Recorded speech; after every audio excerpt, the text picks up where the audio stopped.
Bapa di dalam surga, kami berterima kasih pada hari Minggu ini kami datang lagi mendekati Tuhan dan menghampiri takhta-Mu. Kami bersyukur kepada-Mu, kami bersiap mendengarkan firman-Mu. Kiranya tangan Tuhan memimpin kami dan Roh-Mu memberi kekuatan kepada anak-anak-Mu, sehingga setiap orang yang datang kepada Tuhan dipimpin, diberkati, dan Tuhan memberi pertolongan kepada kami semua yang lemah dan kami yang memerlukan Tuhan. Dengar doa kami, berkati kebaktian ini, berilah pengertian yang sejati supaya setiap orang yang mengikuti kebaktian beribadah dan mendengarkan firman-Mu boleh mempunyai kesadaran melalui firman-Mu yang memberi cerah kepada kami. Kami berdoa untuk hamba-Mu, Tuhan pimpin dia, memberi kekuatan kepada dia untuk menyampaikan firman dan memberikan pengertian kepada kami. Dalam nama Tuhan Yesus kami berdoa. Amin.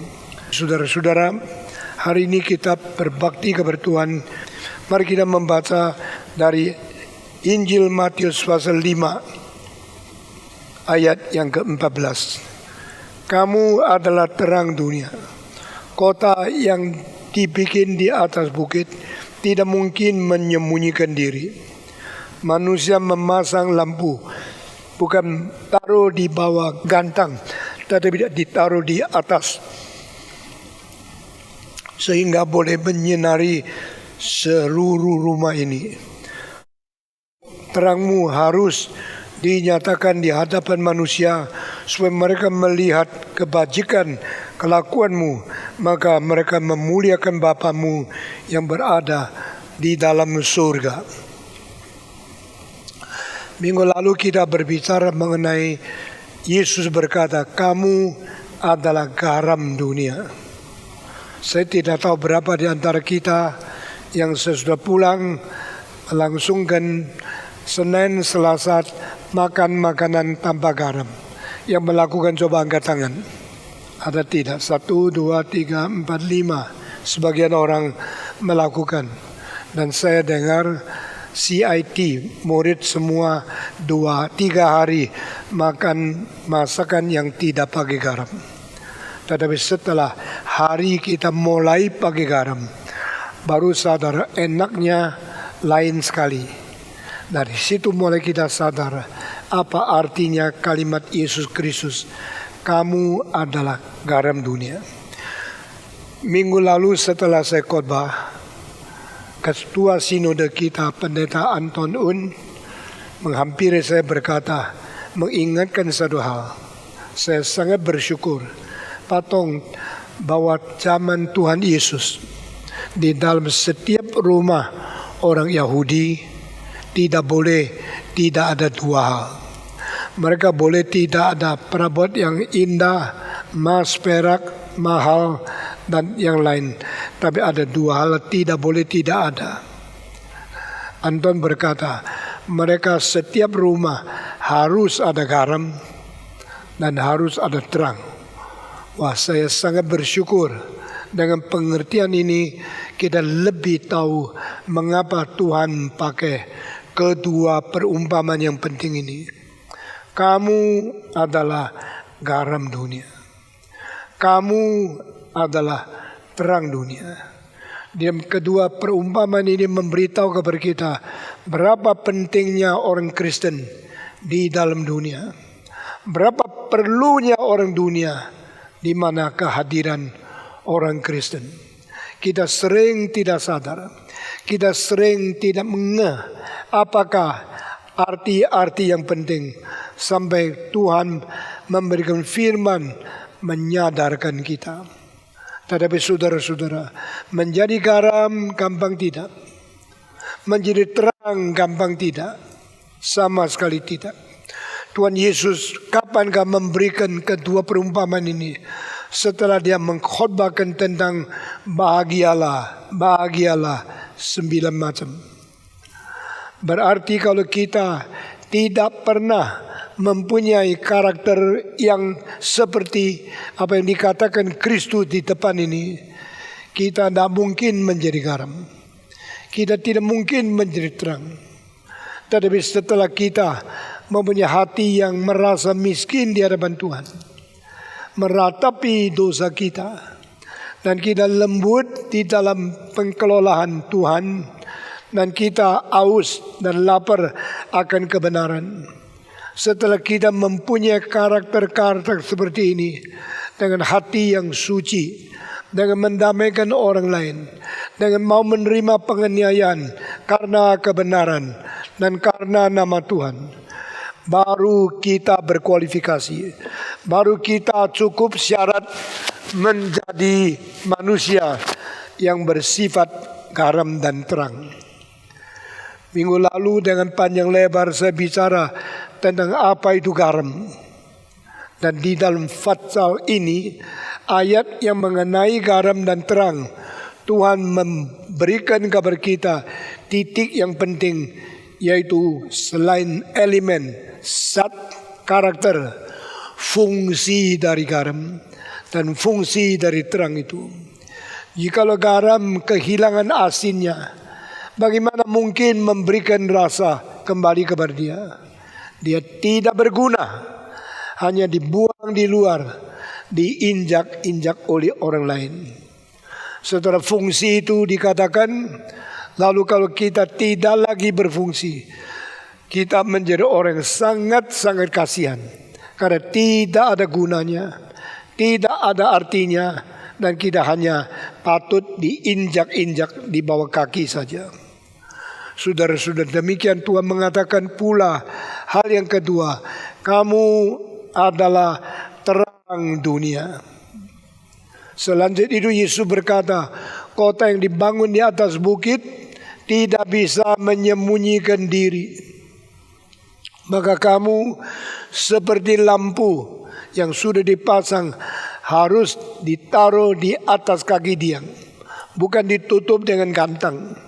Dan jikalau engkau melakukan, memancarkan kebaikanmu di hadapan dunia ini, maka orang lain akan memuliakan Bapamu di dalam surga. Terang dan garam, hanya dua kata ini yang Tuhan pakai untuk melukiskan apakah artinya menjadi orang Kristen. Saya memikir mendalamkan kedua kalimat ini, makin lama makin merasa kita sebenarnya sangat kurang mengerti kalimat yang diucapkan oleh Yesus Kristus ini. Berpuluh-puluh tahun saya tidak sembarangan berani mengkhotbahkan kedua hal ini. Saya pernah berkhotbah mengenai cahaya kira-kira 40 tahun yang lalu, dan saya mulai memikirkan tentang kedua ini.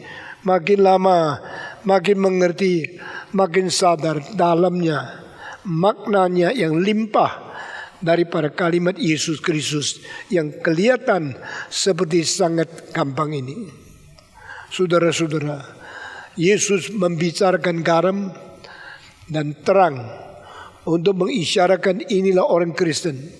Ini kalimat yang paling original. Tidak pernah ada orang di dalam seluruh sejarah manusia beribu-ribu tahun memakai dua istilah ini untuk mengatakan apakah artinya menjadi saksi Yesus Kristus. Tuhan sendiri bukan garam, tapi Tuhan sendiri adalah terang. Sehingga dia pakai di dalam hal yang dicipta, yang mempunyai wilayah paling luas untuk menutupi seluruh muka bumi ini, garam. Dan sifat dia yang sebenarnya adalah terang untuk melukiskan manusia. Saudara-saudara, Kristen adalah terang. Ini dibicarakan lebih dahulu daripada Kristus menyatakan dia adalah terang dunia.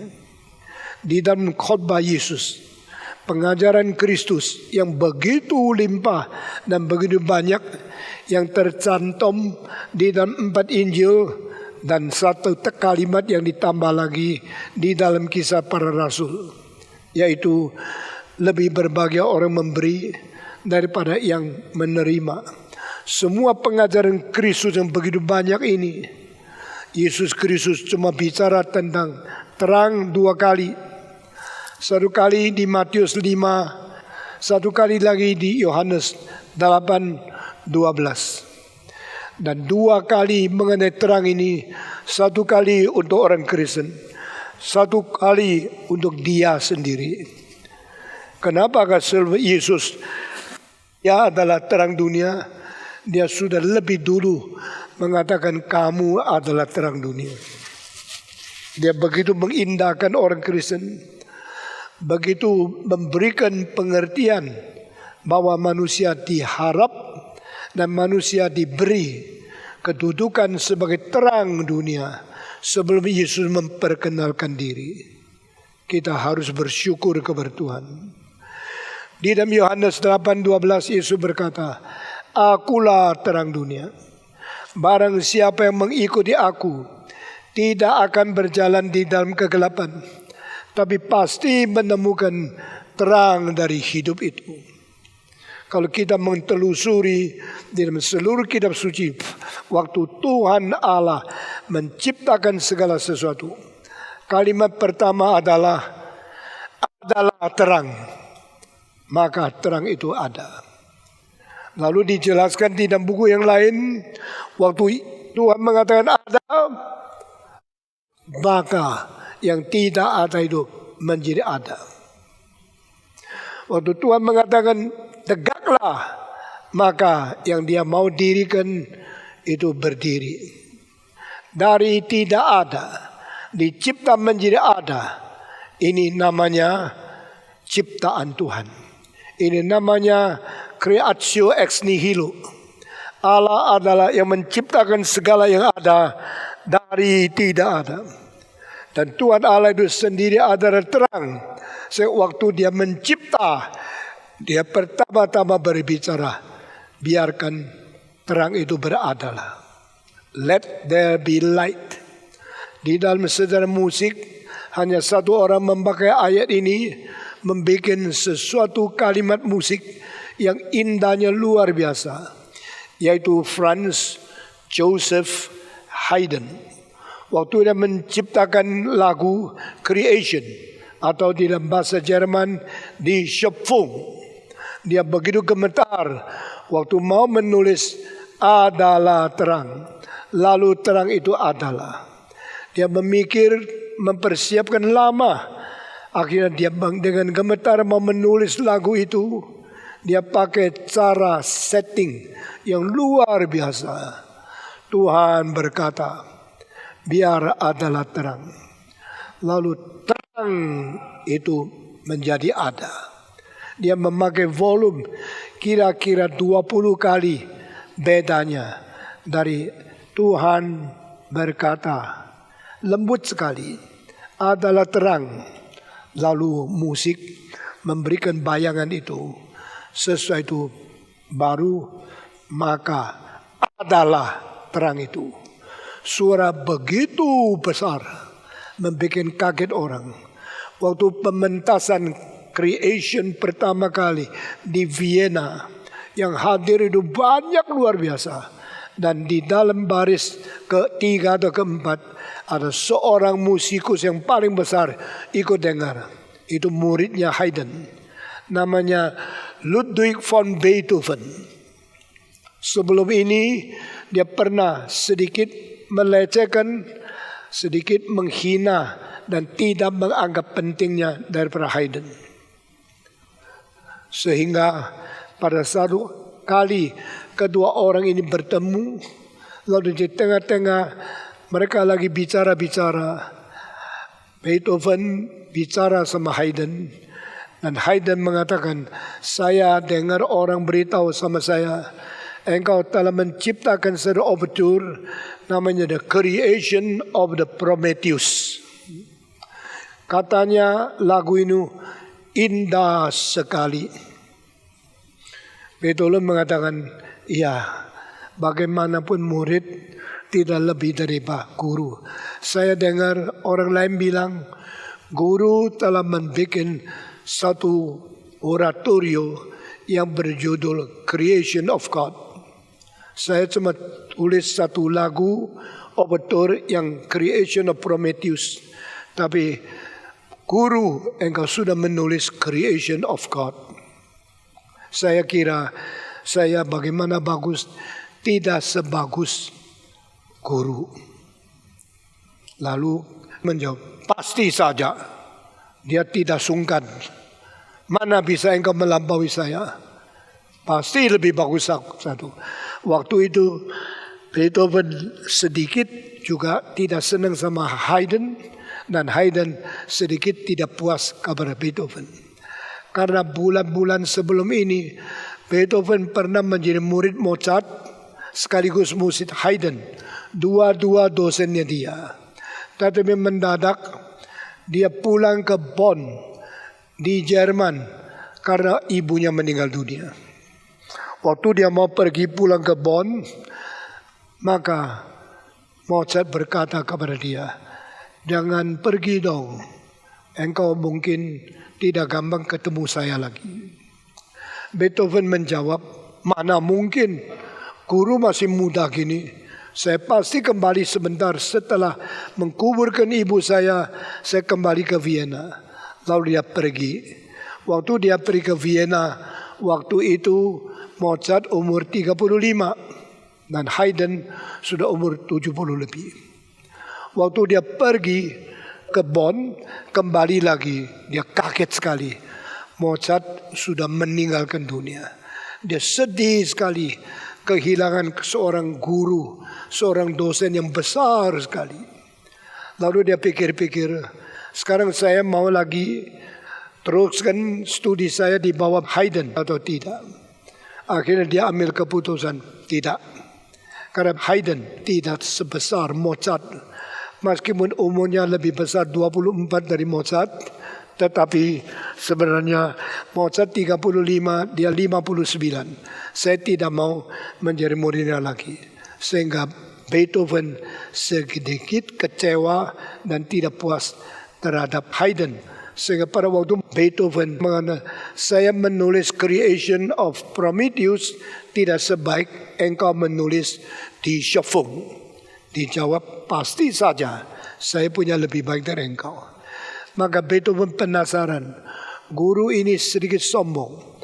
Mereka mengatakan apa yang dia tulis jauh lebih baik dari saya mau dengar. Maka dia duduk di baris ketiga atau keempat di dalam concert hall di Vienna itu.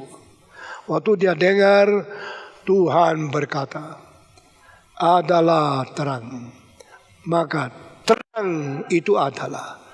Waktu let there be light, and there was light. Dengan suara yang keras, kontrasnya itu. Dan bedanya daripada kekuatan suara yang begitu besar muncul. Pada saat itu semua diam. Tapi orang tua yang namanya Haydn berdiri dan berkata, itu bukan dari saya. Itu dari Tuhan. Pengubah musik ini sendiri kaget sendiri. Waktu dinyanyikan begitu indah, begitu agung. Lalu dia sudah turunkan air mata. Dia sudah mengatakan kalimat itu. Dia jatuh pingsan di atas lantai. Sesuai itu semua pendengar menjadi kacau. Mereka berdiri. Mereka mau lihat Haydn meninggal atau apa ya. Waktu itu Beethoven tergerak dan dia berdiri. Dia jongkok ke bawah, membangunkan guru dia yang pernah dia rasa kurang agung itu. Ini satu cerita yang sangat terkenal di dalam sejarah musik. Saudara-saudara, Allah itu terang. Dan Allah waktu mencipta, mulai dengan menciptakan terang. Itu sebab Allah kita lebih tinggi daripada orang Persia, lebih besar dari Allah daripada orang-orang Zoroastrisme yang percaya ada dua dewa yang menjadi dualisme di dalam dunia agama. Mereka percaya dewa yang baik itu namanya dewa terang, dewa yang jahat itu namanya dewa gelap. Dualisme di Persia ini lebih dahulu daripada agama Kristen. Mungkin 700 tahun, mungkin 1000 tahun.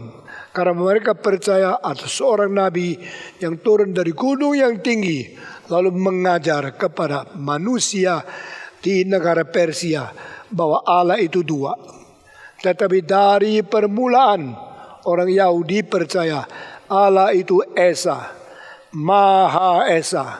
Dia adalah Allah yang suci, Allah yang adil, Allah yang bajik, Allah yang kasih, Allah yang murah, dan Allah terang. Di dalam Alkitab berkata kepada kita, Allah itu terang adanya. Bukan dia memiliki terang, dia sendiri adalah terang. Bukan dia memiliki kasih, dia sendiri adalah kasih. Bukan dia memiliki kebajikan, keadilan, kesucian, dia sendiri adalah dirinya suci, bajik, dan keadilan itu. Itu sebab di dalam teologi saya mengatakan God is a subjectivity of truth, of light, of love, of goodness, of righteousness in himself as a person.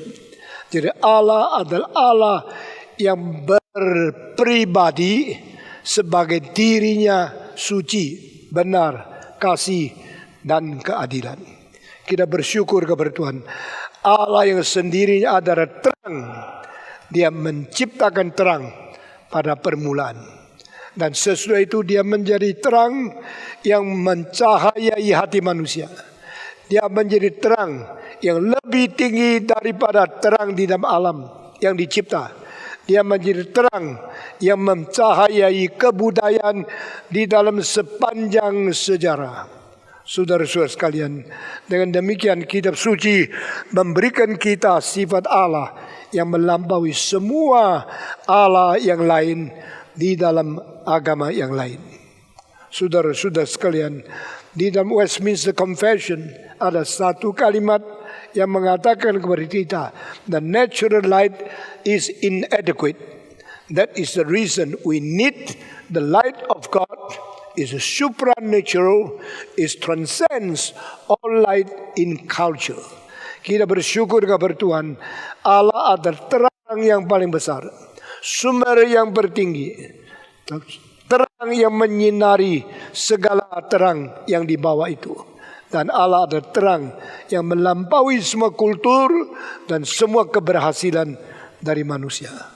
Tetapi Allah yang begitu mulia, yang sendiri ada terang, mengirim anaknya menjadi terang dunia. Dan sebelum dia mengutarakan, I am the light of the world, dia jauh sebelum itu sudah mengatakan, Ye are the light of the world. Kalau light Kristus dengan kapital huruf besar, maka kita semua ada light yang kecil. Sebagaimana Kristus adalah batu karang yang besar, kita semua batu hidup yang kecil dibangun di atas batu karang ini. Kita bersyukur kepada Tuhan. Lalu Tuhan berkata, kamu adalah terang dunia. Dengan sendirinya berarti sama seperti kalimat, kamu adalah garam dunia. Berarti dunia ini gelap. Dunia ini kurang rasa kecuali engkau hadir di tengah-tengah mereka. Jika orang Kristen tidak di dunia, entah berapa tanpa rasanya dunia, dan begitu menjadi bosankan kita. Jika tidak orang Kristen di dunia, berarti berapa gelap ada di dunia.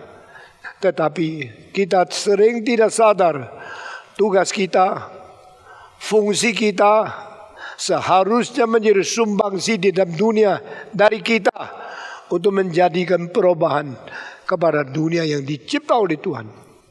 Tuhan menciptakan dunia bagus sekali. Tuhan mencipta ulang manusia yang diperanakan pula, sehingga di dalam seluruh dunia yang dicipta memerlukan sesuatu lagi, hadirnya orang Kristen. Di dalam seluruh dunia yang sudah jadi, hadirkan satu lagi, bikin dunia lebih berarti, sehingga kita adalah garam di dalam dunia. Kita ada terang di dalam dunia. Garam dan terang dimulai dengan garam baru menuju ke terang. Karena garam ciptaan, terang Tuhan sendiri. Kamu adalah garam dunia. Di antara yang dicipta, engkau yang memberikan rasa, memberikan makna yang sedalamnya untuk merubah dunia ini menjadi berarti. Sekali lagi, mayat-mayat yang rusak, yang busuk, yang sangat menakutkan, yang penuh bakteri itu, siapa yang bisa menyelesaikan? Adakah manusia yang bisa menyelesaikan mayat-mayat dari sejak Adam sampai sekarang? Jutaan, ribuan juta manusia yang mati, ribuan juta sapi yang mati, kuda yang mati, ribuan anjing yang mati, jutaan kucing yang mati dari Adam sampai sekarang. Mereka akan diselesaikan oleh siapa? Saya kadang-kadang sangat merasa harus kita menghormati tukang-tukang yang membuat bersih semua sampah-sampah yang kita buang. Satu hari di Beijing untuk sampah-sampah daripada kotoran-kotoran rumah sakit yang COVID saja kira-kira 20.000 kilo. Hanya COVID saja sampahnya jarum, masker, sama pakaian-pakaian yang terkena penularan itu hanya kotoran-kotoran dari COVID saja satu macam. Di kota Beijing 20.000 kilo, 20 ton. Bagaimana dengan di New York? Bagaimana dengan di Wuhan? Itu ribuan ton. Dan itu semua adalah sangat bahaya. Karena kita kena pakaian yang dicuci saja. Ada sebagian daripada COVID terkena sentuhan tubuh kita. Kita mungkin ketular dan mungkin mati. Ini hanya di dalam berapa bulan ini? Hanya semacam penyakit? Hanya di daerah tertentu? Bagaimana dengan seluruh dunia? Saudara-saudara, New York satu hari sampah yang dibuang oleh kira-kira 12 juta manusia itu ada berapa ton, berapa puluh ton satu hari, satu tahun berapa. Dan di dalam sampah-sampah itu bakteri, virus, banyak luar biasa. Mengapa dunia tetap bersih, udara tetap segar, air laut tetap boleh menjadi banyak pergunaan, dan orang yang menjadi melaut mereka tidak mati karena air laut. Bukankah banyak mayat yang dibuang ke dalam laut? Banyak mayat yang ditanam di atas bumi ini. Kenapa tidak menjadi busuk? Tidak merusak udara. Kita melihat oksigen tetap begitu segar di seluruh muka bumi. Karena caranya Tuhan. Hal yang tidak pernah bisa diselesaikan oleh manusia. Hal yang tidak bisa diperbaiki oleh manusia.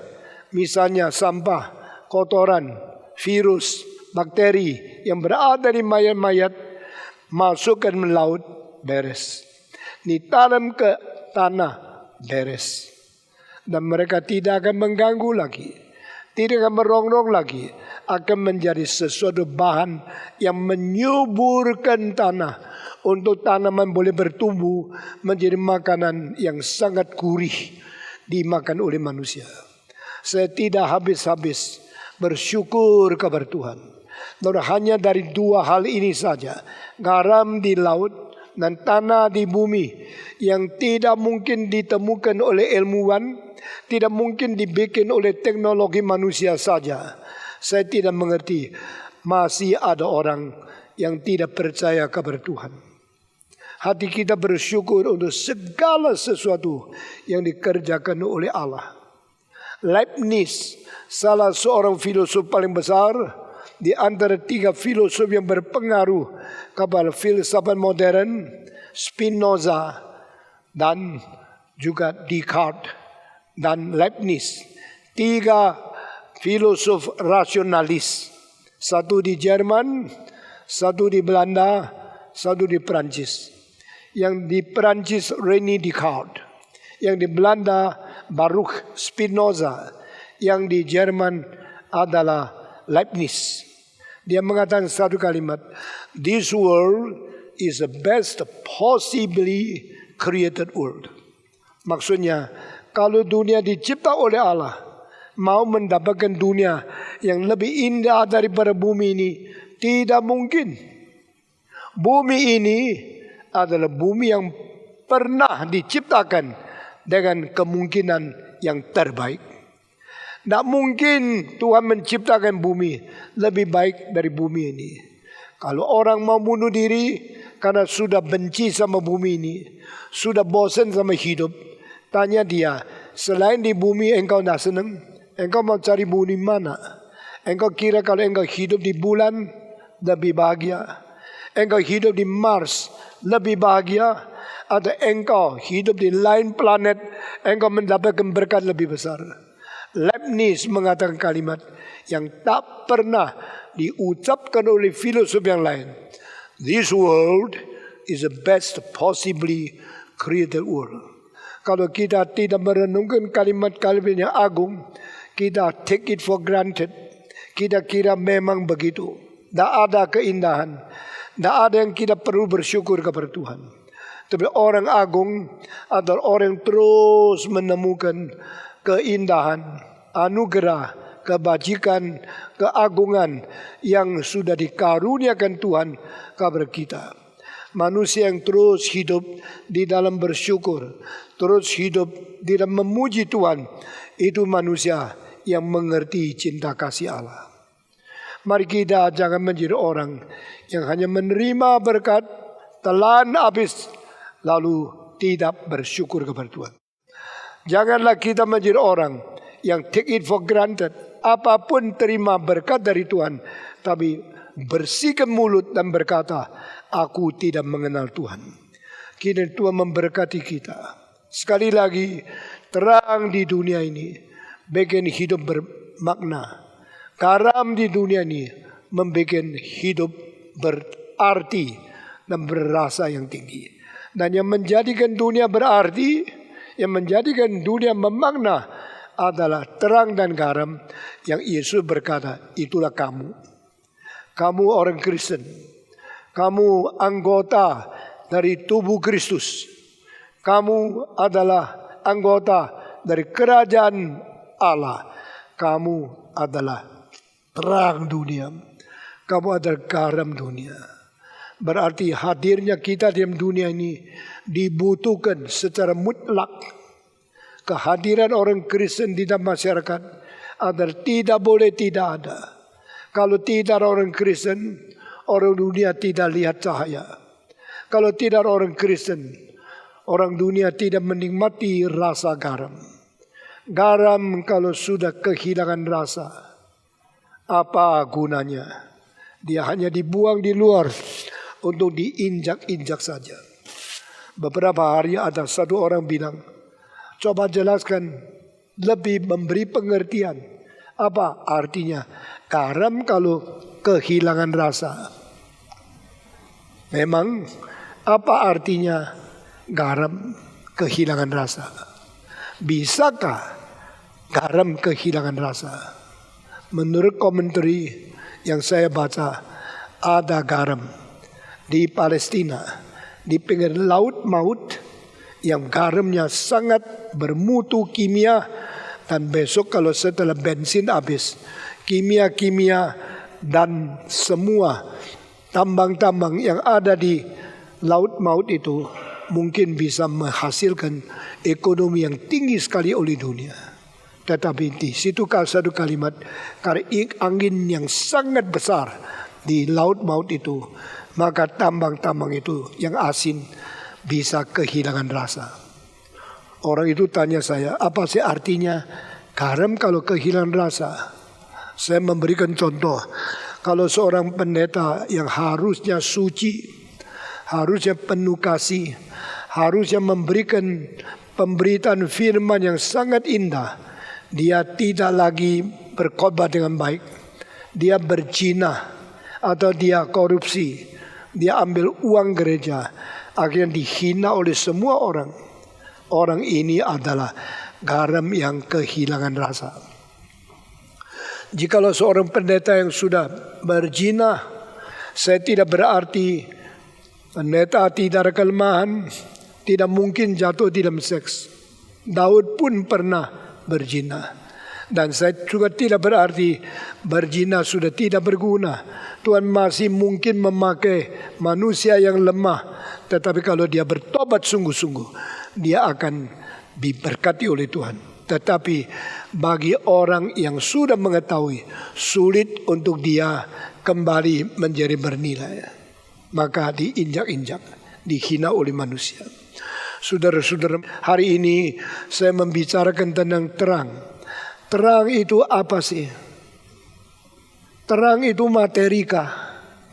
Sejak 60 tahun yang lalu, istilah kamu ada terang membuat saya penasaran. Saya seorang yang pengetahuan tidak cukup. Saya juga tidak studi terlalu mendalam. Tapi saya sangat penasaran, pikir terus. Saya heran kalau saya di dalam mobil, ada angin besar tiup, saya batuk, saya cepat tutup. Kalau terang itu adalah materi, mestinya dihindar oleh kaca, dia stop di luar, tidak masuk. Engkau bilang gampang, kasih stiker, kasih kegelapan, maka terang tidak masuk. Sekarang mobil kita ada stiker yang 30%, yang 60%, yang 80%. Di Indonesia polisi tidak mengizinkan orang pakai stiker 80%. Karena polisi mau lihat ke dalam, mengawasi siapa pengemudi, itu tidak gampang. Tetapi itu diizinkan di beberapa negara yang banyak pembunuhan. Berapa berat, tetap tidak bisa menghindarkan terang masuk. Terang itu materi atau tidak? Kalau terang bukan materi, kenapa terang itu ada kecepatan? Dari orang namanya Christian Huygens di Belanda dan Foucault di Perancis. Mereka di dalam abad-abad yang lalu, sebelum tahun 1850, sudah menemukan cahaya ada kecepatan. Wah, waktu saya masih umur 20-an, saya sudah pernah khotbah tentang terang.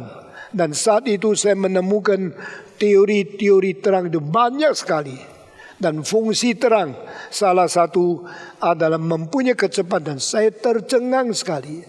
Kalau zamannya Francis Bacon, dia mengatakan manusia bertamasya keliling dunia tidak mungkin pakai kecepatan lebih daripada 80 mil. Ini lucu sekali. Sekarang kita pakai kapal terbang yang cepatnya 1 jam 3.000 km itu mungkin. Yaitu lebih dari 2 Mach. 2 Mach itu berarti lebih cepat daripada suara, kecepatan suara 1 jam. Begitu 2 kali, 3 kali itu mungkin.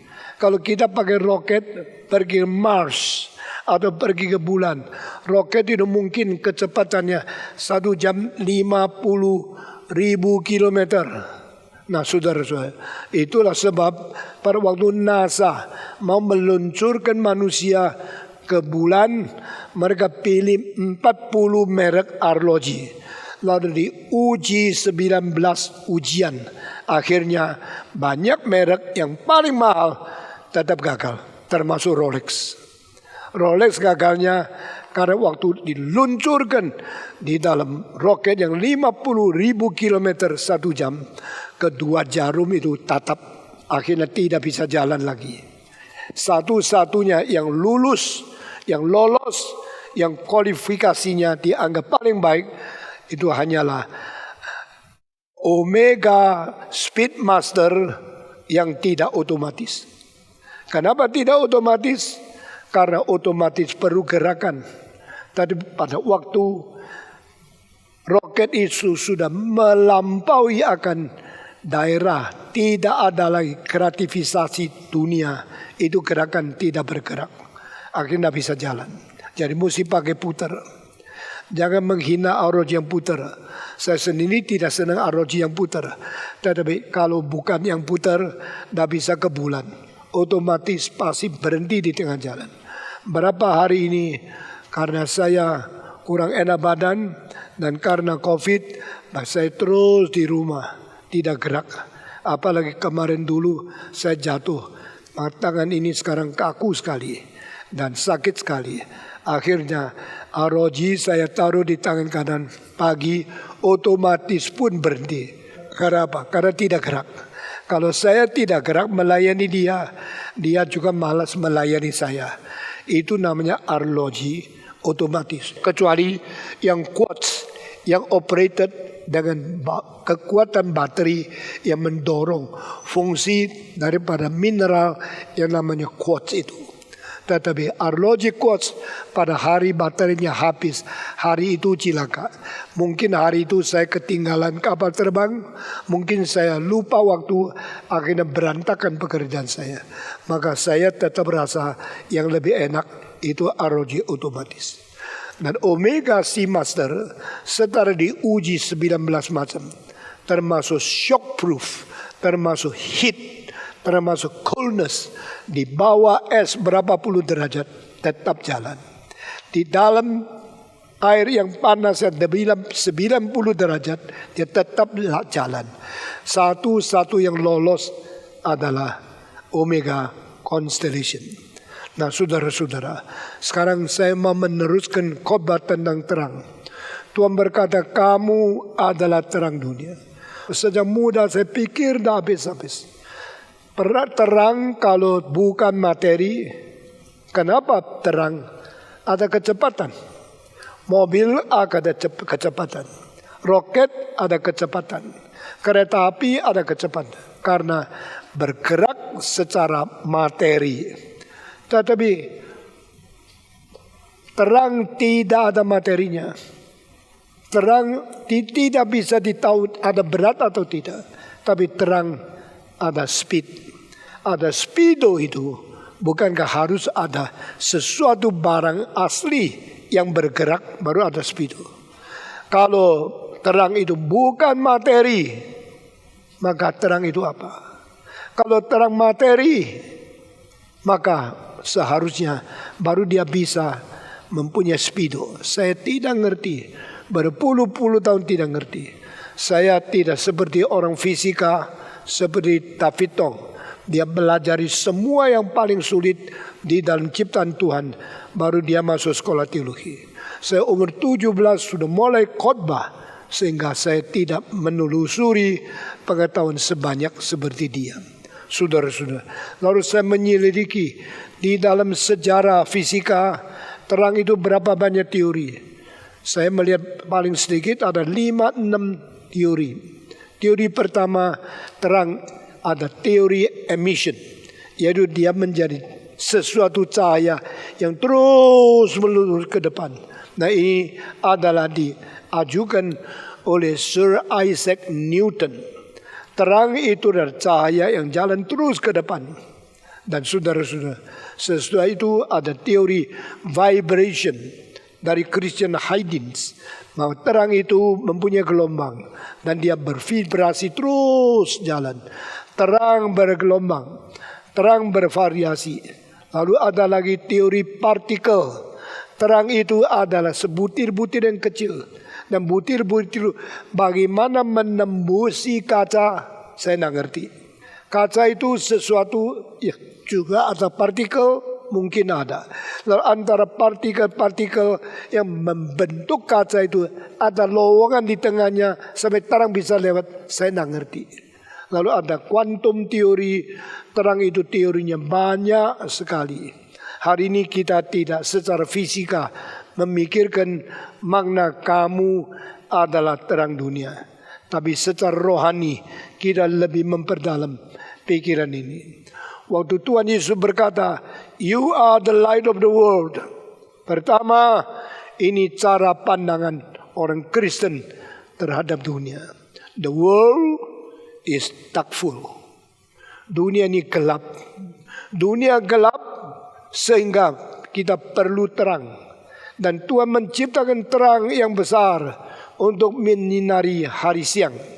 Tuhan menciptakan terang yang kecil untuk menyinari malam.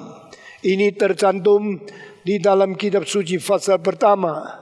Permulaan Allah itu terang. Ciptaan permulaan terang. Hari keempat baru ada matahari, ada bulan, ada bintang. Kita waktu kecil semua lihat paling besar matahari. Kedua bulan, ketiga bintang-bintang yang kecil. Setelah kita besar, kita mengetahui matahari jauh lebih besar daripada bulan. Kita tidak tahu bulan berapa besar dari matahari. Sampai kita belajar akan astronomi, kita baru tahu matahari 1.300.000 lebih kali besarnya daripada bumi. Bumi hanya 1/1,3 juta daripada besarnya matahari. Dan bulan jauh lebih kecil daripada bumi. Dan bulan memutar bumi. Bumi memutar matahari. Setelah ditemukan oleh seorang namanya Kopernikus di Polandia. Dia minta izin dari gereja. Di atas menara gereja yang tinggi. Dia minta satu tempat kecil menjadi kamarnya. Dan dia berpuluh-puluh tahun tinggal di situ dengan satu alat bikin sendiri yang kecil melihat gejala astronomi. Dan dia setelah menemukan sesuatu ditulis, akhirnya berpuluh-puluh tahun mengobservasi, dia mengambil keputusan tidak ada matahari yang memutari bumi, tapi bumi yang memutar matahari. Setelah itu dia dihina, diejek, tapi dia sempat sebelum mati dia mencetak buku itu. Tidak diterima, tidak dihormati, tidak diakui. Waktu buku itu selesai terbit, dibawa ke tempat tidur dia berapa jam lagi meninggal dunia. 100 tahun kemudian Johann Kepler membuktikan itu betul. Lalu Galileo memegang teori ini. Dan 4 orang, Sir Isaac Newton, Copernicus, John Kepler, dan juga Galileo Galilei. 4 orang memegang teguh akan hal ini. Dan di antaranya 3 yang dianiaya, yang tidak diterima oleh gereja. Gereja Katolik baru abad ke-20 mengaku salah dan mengaku mereka telah bertindak tidak benar untuk menganiaya ilmuwan-ilmuwan ini. Tetapi ilmuwan-ilmuwan yang dianiaya oleh gereja telah mengakibatkan komunisme cepat-cepat ambil ini untuk menghina gereja. Menganggap orang Kristen pelawan, penghina, penganiaya ilmuwan-ilmuwan. Saya berkhotbah di Orlando, di Amerika 13 tahun yang lalu. Meskipun banyak orang mengerti Kristen, tapi saya akan mentegaskan satu hal. Orang 4 ini dianiaya oleh gereja Katolik. Tidak berarti Katolik sama sekali salah dan dunia sama sekali benar. Tidak berarti ilmuwan boleh mentiadakan agama Kristen. Saya mengatakan, kalian yang studi tinggi di Amerika, saya minta kau selidiki 4 orang yang dianiaya oleh gereja. Apakah mereka dengan ilmu mereka melawan Kristen? Tidak. Dengan ilmu mereka membenci Alkitab? Tidak. 4 sampai mati tetap adalah orang Kristen yang sangat beribadah kepada Tuhan. Untuk menetralisasi agama Kristen yang sudah dikutuk dan sudah dibenci oleh komunisme. Saudara-saudara, inilah seumur hidup pelayanan saya dan tujuan saya berada di mimbar untuk melakukan apologetika dan untuk membangunkan manusia yang menghina kekristenan. Saudara-saudara, kalau Tuhan tidak ciptakan garam, dunia ini hancur karena kerusakan. Jika Tuhan tidak ciptakan terang, dunia ini binasa di dalam kegelapan. Dan tugas ini dijatuhkan Kristus kepada orang Kristen. Ye are the soul of the world. Ye are the light of the world. Biar orang Kristen sadar berapa besar tugas kita, seharusnya berapa besar sumbangsi kita, dan kewajiban fungsi kita jangan kita sendiri lalaikan. Saya kira banyak orang mempermalukan Tuhan di bawah nama saya melayani Tuhan. Khotbah sembarangan, hidup sembarangan, dan akhirnya melalui kerusakan moral mereka, nama Tuhan dipermalukan. Orang dunia dirugikan, mereka masih kira mereka melayani Tuhan. Kita semua menjadi terang dunia, menjadi garam dunia yang tidak kompromi dan tidak mengampuni diri kita, menjadi orang yang sungguh-sungguh sesuai dengan kedudukan fungsi kita. Sungguh-sungguh patut disebut sebagai anak Tuhan di dalam kerajaan Tuhan yang berkualifikasi menjadi garam dan menjadi terang. Saudara-saudara, kita melanjutkan. Terang itu mengalirkan cahaya, dan di dalam terang ada fungsi yang sangat besar. Pertama, terang memimpin orang di dalam kegelapan. Pelari Olimpik yang paling cepat, kalau tidak ada terang, selangkah pun tidak berani maju. Waktu engkau mati lampu, gelap gulita, tidak ada sumber cahaya yang lain, engkau dari kamarmu sampai WC saja, engkau bisa jatuh berapa kali karena tidak ada terang. Tapi waktu terang keluar, engkau bisa dengan langkah yang stabil, dengan kecepatan yang sangat tinggi, engkau lari sini lari sana, meskipun matahari sudah terbenam. Billy Graham ada waktu mau ke Beijing, dia tidur 5 malam di Tokyo dulu. Hari ketiga dia jatuh waktu dia bangun dari tempat tidur mau ke WC. Karena dia lupa, dia taruh koper yang dikemaskan itu di bawah tanah. Waktu jalan mau ke itu WC, dia kesandung koper sendiri, dia jatuh karena tidak buka lampu. Lalu 3 tulang daripada dadanya patah. Akhirnya dia mengatakan tidak jadi ke Beijing, ditunda waktunya. Nah, waktu itu seorang menerjemahkan dia yang akan dekat dengan dia waktu dia kumpul di Hong Kong baru sama-sama ke Beijing, itu Dr. Philip Teng. Saya pada waktu itu berada di Hong Kong. Philip Teng telepon sama saya, doakan saya hari ini tidak jadi berangkat ke Beijing dengan Billy Graham. Saya tanya kenapa? Karena dia patah tulang di Tokyo, tidak bisa datang ke Hong Kong. Saya tanya kenapa? Dan dia ceritakan ini kepada saya. Tetapi sesudah itu berapa bulan kemudian setelah Billy Graham sembuh, mereka masuk dan menjadi berkat besar di Tiongkok. Nah, saudara-saudara, kegelapan itu bahaya. Kegelapan itu tidak menyinari, tidak menyatakan situasi sesungguhnya, sehingga engkau ketipu dan engkau kesandung di dalam hal-hal yang tidak kelihatan. Saya bersyukur di dalam pemikiran saya, Allah menciptakan benda yang bisa dilihat, dan Allah juga membuat manusia yang mempunyai mata yang bisa melihat. Di antara benda yang bisa dilihat dan mata yang melihat, tengahnya itu adalah udara yang dicipta untuk tidak bisa dilihat.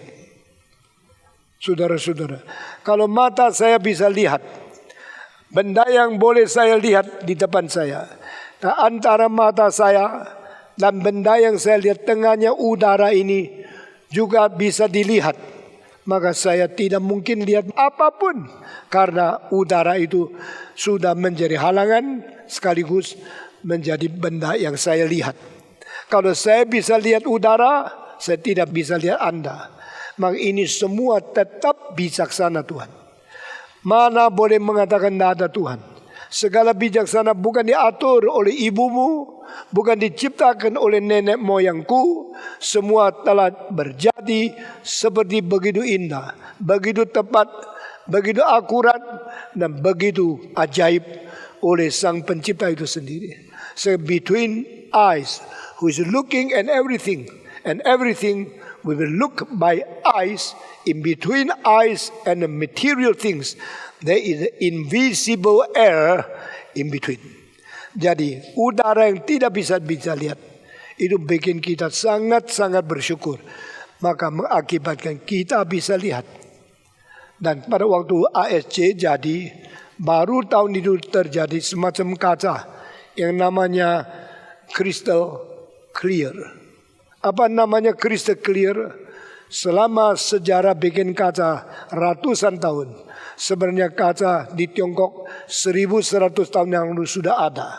Jauh lebih dulu daripada teknologi barat bikin kaca. Nah, saya tidak bicara banyak tentang kaca. Tapi tahun kira-kira 2010 baru menemukan kaca yang disebut crystal clear. Crystal clear berarti waktu engkau lihat kaca seperti tidak ada kaca. Dan waktu itu ditawarkan, engkau mau pakai kaca ini. Saudara-saudara, saya bilang ini lebih baik. Karena waktu saya bikin itu pagar daripada pendengar yang berada di atas balkon untuk melihat, itu kalau terlalu tinggi ketutup. Sehingga orang yang duduk di situ tidak bisa lihat pemain musik. Saya bikin rendah, sudah bikin rendah, sangat bahaya. Orang bisa jatuh. Kalau orang jatuh, mati, luka, wah, tanggung jawab kita terlalu besar. Maka saya menemukan pagarnya berapa tinggi, separuhnya atas pakai kaca. Dan kaca ditanam di dalam pagar yang adalah beton, masuk berapa senti supaya tidak gampang gerak. Pemikiran yang pakai banyak sekali. Nah, waktu itu saya pasang itu, ditawarani kaca yang crystal clear. Saya bilang, oke, saya pakai kaca ini. Saya bersyukur. Marmer, coating. Kayu, coating. Tukang, coating. Sehingga kita bisa jadi satu gereja dan satu concert hall yang begitu mahal, tapi dengan harga yang kita bisa sanggup membayar. Saudara-saudara, sehingga waktu lihat dari situ, meskipun ada kaca menghalangi di dalam pagar itu, tapi lihat dengan jelas, setiap pemain dengan jelas luar biasa. Lalu saya membandingkan kaca yang crystal clear ini dengan kaca biasa yang agak murah, tapi waktu saya lihat baru tahu. Kaca yang 5 mili, 6 mili, di tengah-tengah warna, itu yang berada paling atas itu ada warna hijaunya. Tapi yang crystal clear itu hampir tidak hijaunya. Namun demikian masih ada sedikit warna. Berarti manusia bikin kaca masih tidak bisa dibanding dengan Tuhan bikin udara. Saya dari sini lihat, engkau berada 20 meter dari saya. Kalau ini ada kaca yang tebalnya 20 meter, saya tidak bisa lihat jelas. Gelombangnya, distorsinya, semua warnanya kacau balau. Coba lihat, engkau dengan foto kamera mengfoto gunung yang tingginya 3.500 meter di Jawa, 5.300 meter di Irian Jaya. Engkau kalau waktu clear, waktu keadaan udara benderang, terang, tidak ada awan, engkau bisa menembusi berapa puluh kilometer, tetap dapat foto yang jelas luar biasa. Ini ciptaan Tuhan sangat ajaib, sangat teknologi tinggi, sangat-sangat mutakhir, sehingga kita berkata, how great thou art. Kalimat ini saja mau mengerti, perlu mengamati gejala fenomena dari fisika ribuan macam, baru kita makin mengerti apa artinya how great thou art. Janganlah kita menjadi orang bodoh seperti cendekiawan yang sombong seperti Stephen Hawking mengatakan satu kalimat bagi saya itu bodoh sekali. Anything that can be explained by science means we do not need God. Kalimat itu bikin saya sedih sekali. How can a man give birth to a baby? We can explain. Kita semua bisa menjelaskan. Tetapi itu tidak berarti tidak perlu Allah. Saya bisa menginterpretasikan musik dari Beethoven, dari Tchaikovsky, dari Mendelssohn, dari Chopin. Tidak berarti musik itu tidak perlu pencipta. We can explain so many things because our development of academic and our rationality. That it only give praise to God. Oh, because you create, so I can have the quality and I have the opportunity to explain what you had done in your creation work. Saudara-saudara sekalian, Allah menciptakan terang. Ini suatu rahasia di atas banyak rahasia sebagai benda-benda yang diciptakan oleh Tuhan. Dan Alkitab berkata, kamu adalah terang dunia. Saudara-saudara, terang menembusi. Asal tidak ada yang menutup, dia bisa terus pergi dengan kecepatan yang ditemukan oleh Foucault, yaitu orang Perancis, 1 detik 300.000 kilometer. Wah, saya kaget luar biasa. Waktu pertama kali saya tahu suara itu mempunyai kecepatan, saya kaget sekali. Waktu saya mengetahui cahaya mempunyai kecepatan, saya lebih kaget lagi. Suara punya kecepatan hanya 340 meter 1 detik. Tetapi cahaya punya kecepatan 300.000 kilometer 1 detik atau 186.000 mil 1 detik. Kurang sedikit dari 300.000. Dan saya lebih heran, ada orang bisa mengukur, bisa menghitung, dan bisa memberikan jawaban kepada kita. Terang kecepatannya 1 detik 299.000 berapa? Hampir 300.000 kilometer. 3 orang. Semua sudah mati. Yang pertama lebih tua 200 tahun. Sesudah itu orang Belanda namanya Christian Huygens. Dan ketiga Foucault yang di Paris. Ini orang yang terakhir sudah mati lebih 100 tahun. Berarti 100 tahun yang lalu sudah ada orang bisa menilai, mengukur cahaya itu berapa cepat adanya. Sehingga matahari cahayanya bisa sampai ke bumi ini perlu 8 menit 13 detik. Bulan cahayanya bisa kita lihat di sini hanya perlu berapa detik saja. Karena tidak sampai 600.000 kilometer jauhnya. Tetapi baru bulan yang lalu ada 8 tempat yang mempunyai teleskop terbesar di dunia. Semua bukan di Hubble. Hubble itu berada di California. Itu 200 inch. Itu diameternya kaca untuk melihat sebagai teleskop. Saudara-saudara. Sekarang di dalam bulan yang lalu manusia teknologi sudah majunya sampai mempergunakan 8 teleskop digabung, agar sebagian di Hawaii di atas gunung, sebagian di Amerika Selatan di bawahnya Argentina, sebagian di Eropa. Lalu semua 8 ini digabung, akhirnya 70 orang saintis menemukan black hole. Black hole teori yang dikemukakan oleh Einstein lalu diteruskan oleh Stephen Hawking, sekarang sudah terbukti ditemukan satu black hole yang kecil. Berapa jauh? Waktu saya bicara engkau pasti kaget setengah mati. Kalau terang 1 detik 300.000 kilometer, matahari perlu 8 menit 13 sampai 15 detik. Maka black hole yang ditemukan oleh gabungan 8 teleskop di dunia ini jauhnya adalah 55 juta tahun daripada kecepatan terang. Berarti terang beredar 55 juta tahun baru sampai di tempat itu. Mungkin manusia sampai situ? Tidak mungkin. Manusia hidup selama berapa puluh tahun. Sedangkan 1 detik 300.000 kilometer seperti keliling dunia ini 7,5 kali. 1 detik itu cahaya. Tapi kalau 1 tahun dia sudah berapa banyak kilometer? 10 tahun 55 juta tahun baru sampai black hole yang kecil yang ditemukan bulan lalu.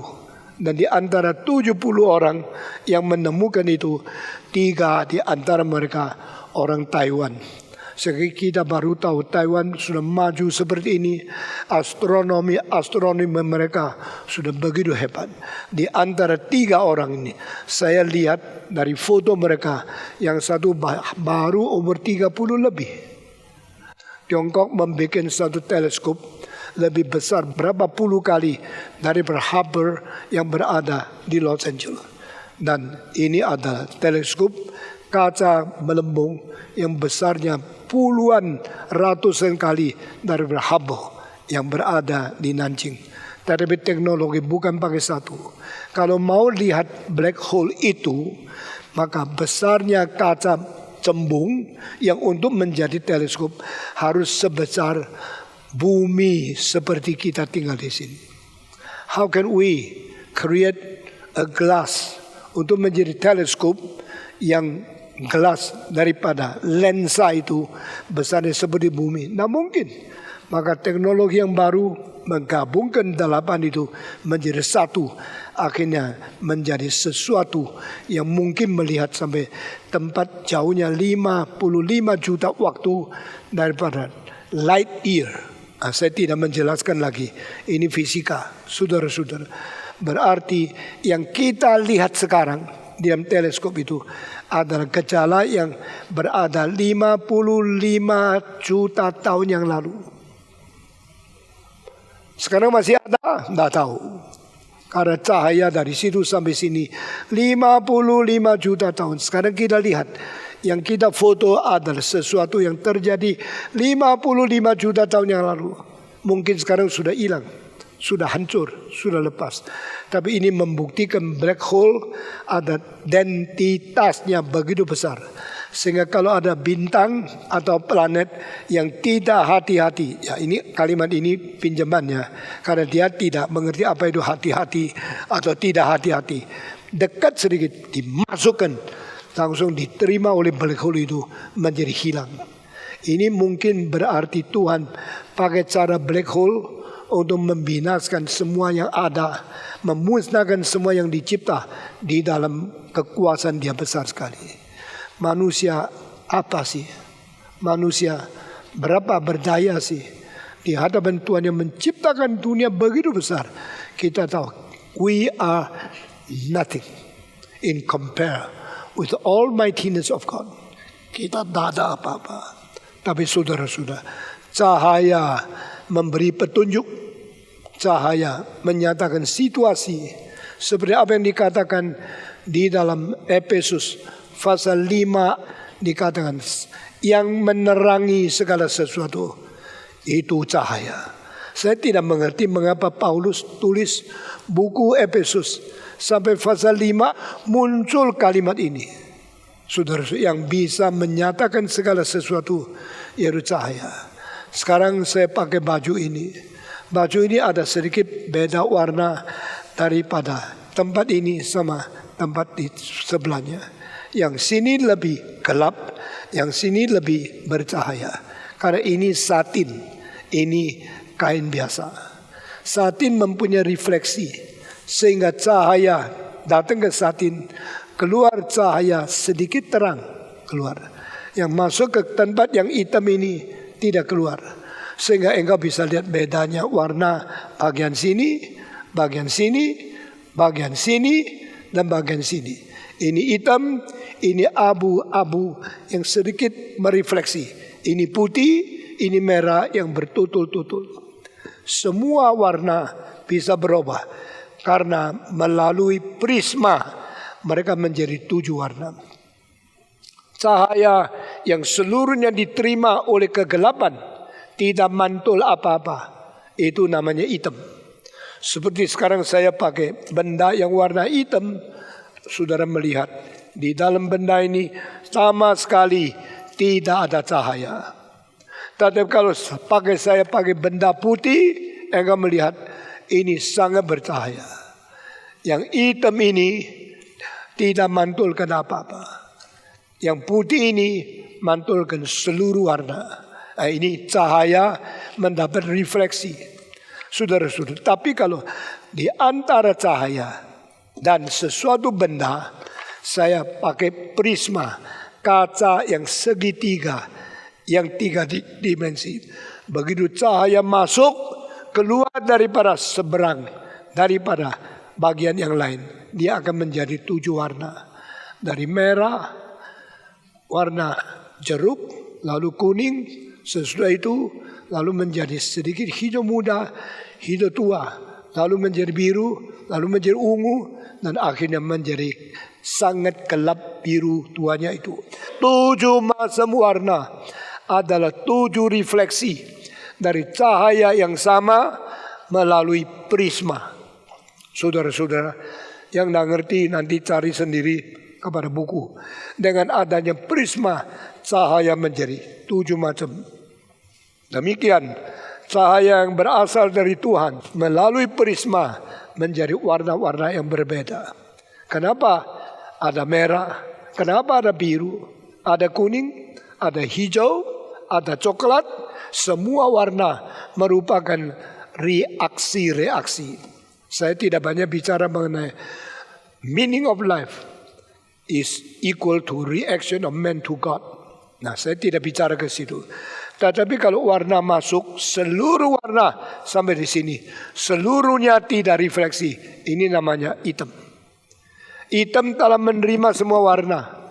Maka pakai baju hitam lebih panas. Waktu matahari sangat terik dibanding dengan pada warna putih. Waktu engkau memakai warna putih, cahaya mantul semua. Jadi panas tidak masuk ke badanmu. Tapi kalau engkau pakai warna hitam, panasnya semua diisap. Dan engkau rasa sangat-sangat panas. Engkau sangat tidak tahan.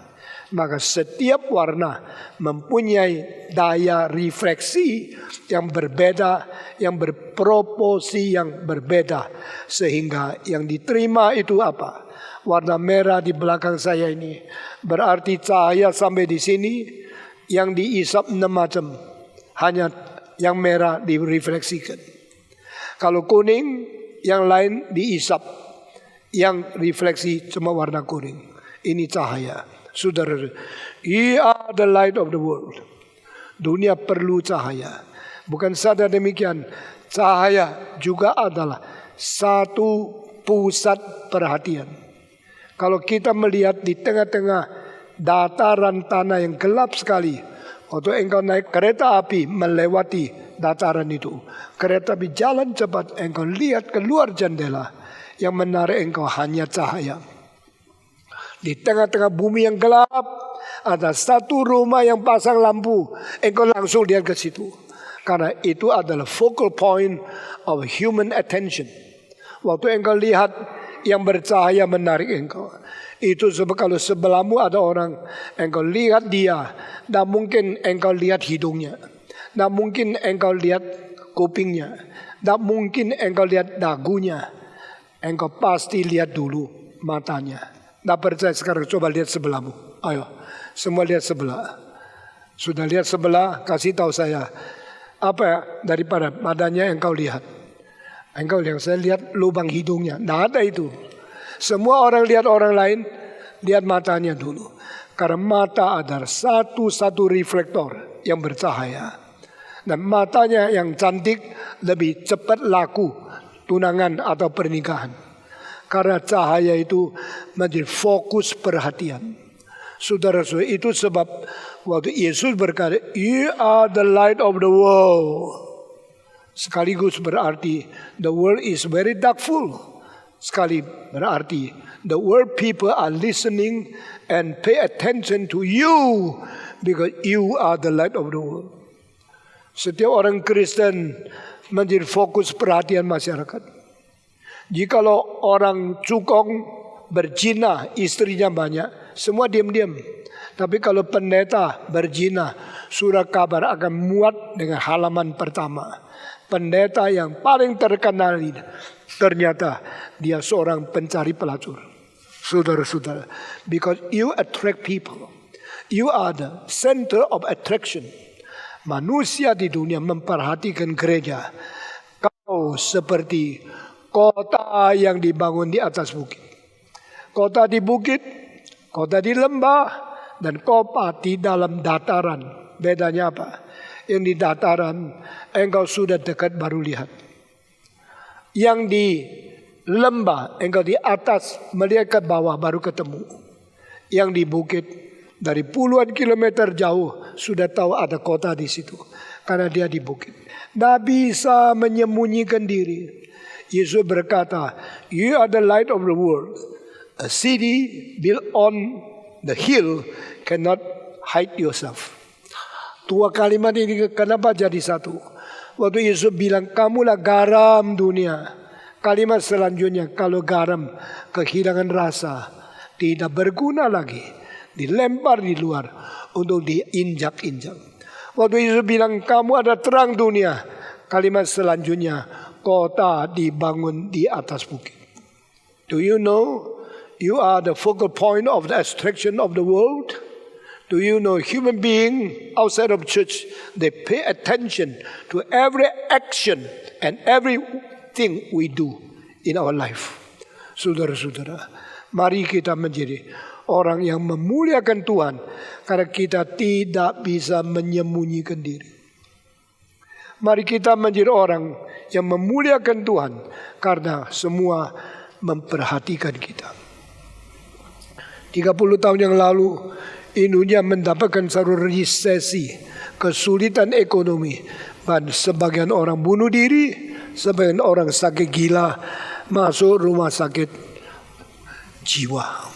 Waktu itu saya mewakili GRI memanggil banyak pemimpin gereja dan pemimpin militer yang Kristen, pemimpin masyarakat, pemimpin pemerintah yang Kristen.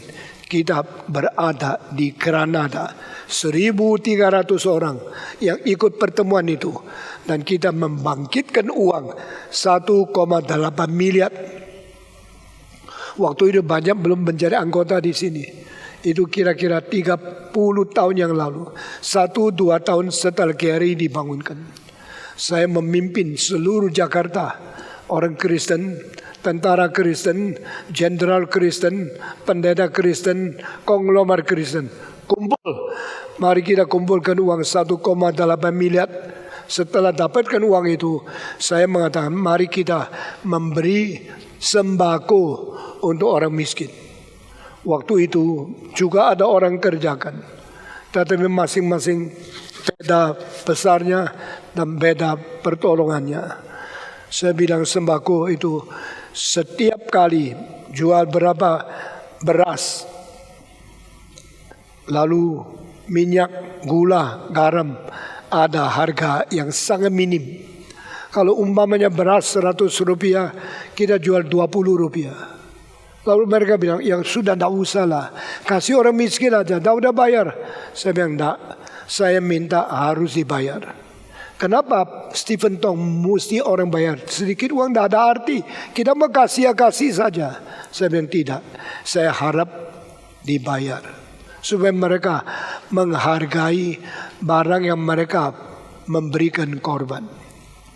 Saudara, kedua saya minta di belakang stand daripada sembako tulis dikerjakan oleh gereja. Kalau engkau gereja lain tulis gerejamu. Kalau dari kita tahu gereja Reform Injil Indonesia. Buat apa sih? Kalau kita lakukan kebajikan, tidak usah nama toh. Kasih. Kenapa tidak mesti kasih tahu gereja yang kasih?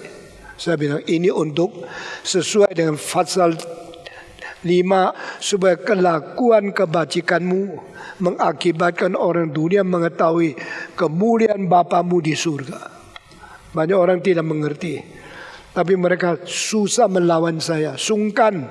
Mereka melakukan. Maka kita mengadakan di sini sana kira-kira 18 tempat di seluruh Jakarta, KRI ambil bagian untuk memberikan uang. Dan 1,8 miliar itu akhirnya dalam berapa bulan kita selesai. Seorang datang tanya saya, kenapa harus pakai nama KRI? Saya bilang uangnya dari kita kok. Loh, kenapa kita kasih mesti minta nama kembali? Sombongnya. Saya bilang tidak.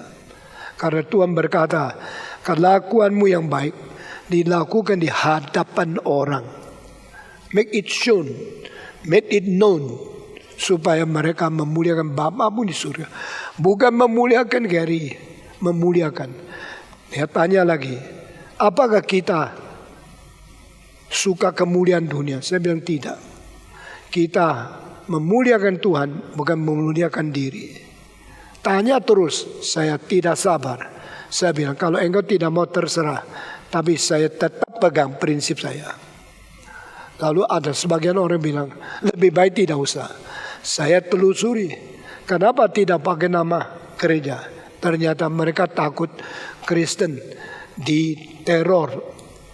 Jadi itu bukan untuk Tuhan, untuk diri. Kalau ada gereja, oh ini Kristen, dihantam, diajar.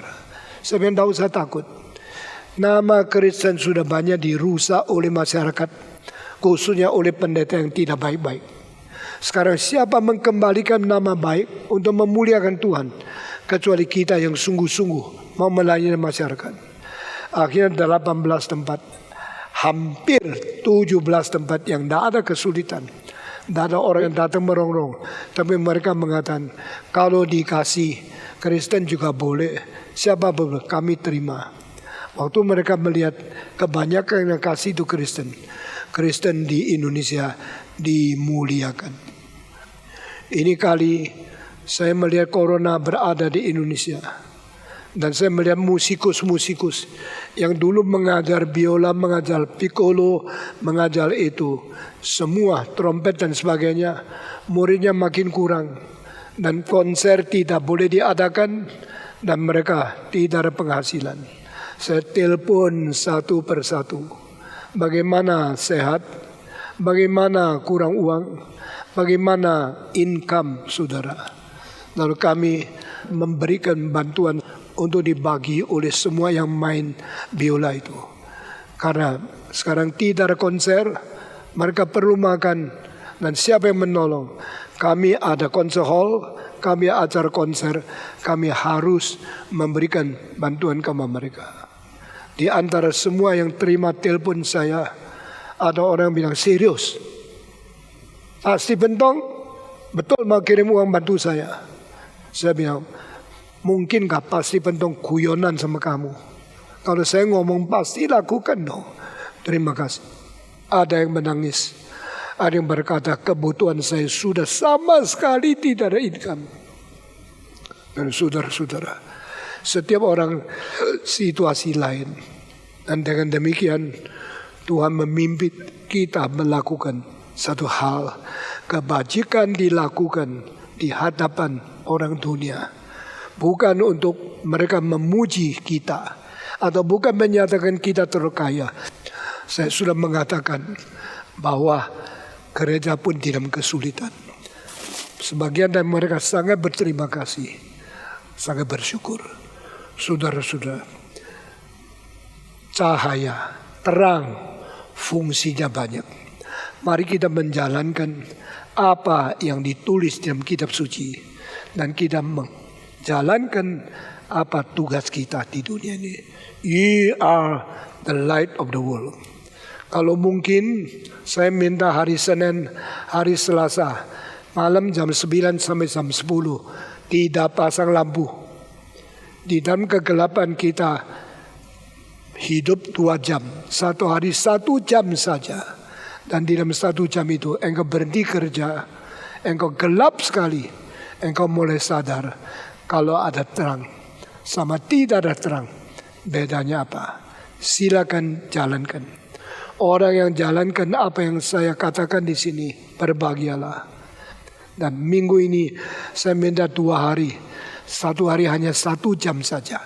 Gelap gulita untuk mengingat kalimat Yesus. You are the light of the world.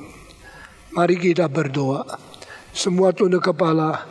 Saya minta Bapak tua-tua Johan Murjanto dan juga saya minta Pendeta Titus, 2 orang naik ke atas, pimpin kita di dalam doa.